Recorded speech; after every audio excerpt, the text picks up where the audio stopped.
নমস্কার বন্ধুরা, tasty dishes by Ruma চ্যানেলে আপনাদের সকলকে স্বাগত জানাই। রোজকার আলু ভাজার পদ্ধতি একটু পাল্টে নিলেই সেই সাধারণ আলু ভাজাই কিন্তু দুর্দান্ত স্বাদের হয়ে যায়।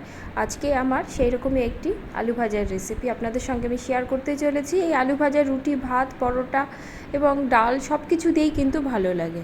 এর জন্য আমি কিছুটা বাদাম খোলা কড়াইয়ে ভেজে গুঁড়ো করে নেব। এবার একটা কড়া বসিয়ে দিলাম, তাতে দিয়ে দিলাম বেশ কিছুটা সর্ষের তেল। তেল গরম হলে ফোড়নে দেব একটা শুকনো লঙ্কা আর দুটো কাঁচা লঙ্কা, আর দেব কালো জিরে।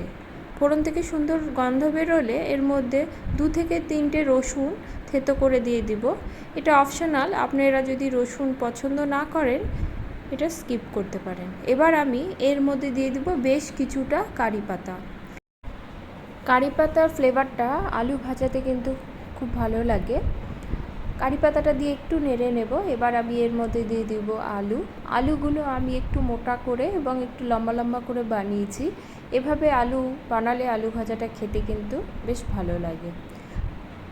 ভালো করে মিশিয়ে নেব। নিয়ে এর মধ্যে দিয়ে দিব স্বাদ অনুসারে নুন আর দেব হলুদ দিয়ে ভালো করে আবারও উপর নিচ করে নেব, মিশিয়ে নিয়ে গ্যাসের ফ্লেমটা বাড়িয়ে দিয়ে মিনিট 2 মতো ভেজে নেব। এতে লবণ দেওয়া মাত্রই আলু থেকে যে জলটা ছাড়তে শুরু করে সেই জলটা কিছুটা কমে যাবে, এতে আলু কিন্তু ভেঙে যাবে না। এবার গ্যাসের ফ্লেমটা লোতে করে দিয়ে 5 থেকে 7 মিনিট রান্না করে নেব। 5 থেকে 7 মিনিট পরে ঢাকা খুলে দেখে নেব। আমি কিন্তু আর আলুটা ঢাকবো না। আলুটা দিয়ে কিন্তু এবার বেশ কিছুক্ষণ ধরে আলুটাকে ভাজতে হবে। আলুটা ভাজতে ভাজতে যখন কালারটা পাল্টে যাবে এবং আলুটা পুরোপুরি সেদ্ধ হয়ে যাবে, ততক্ষণ পর্যন্ত কিন্তু আমি আলুটা ভেজে নেব। আলুটা আমার কালারও পাল্টে গেছে, আলুটা কিন্তু আমার সেদ্ধও হয়ে গেছে। এবার আমি এর মধ্যে গুঁড়ো করে রাখা বাদামটা দিয়ে দেব। বাদামটা দিয়ে আমি কিন্তু আরও 2 থেকে 3 মিনিটের মতো ভেজে নেব।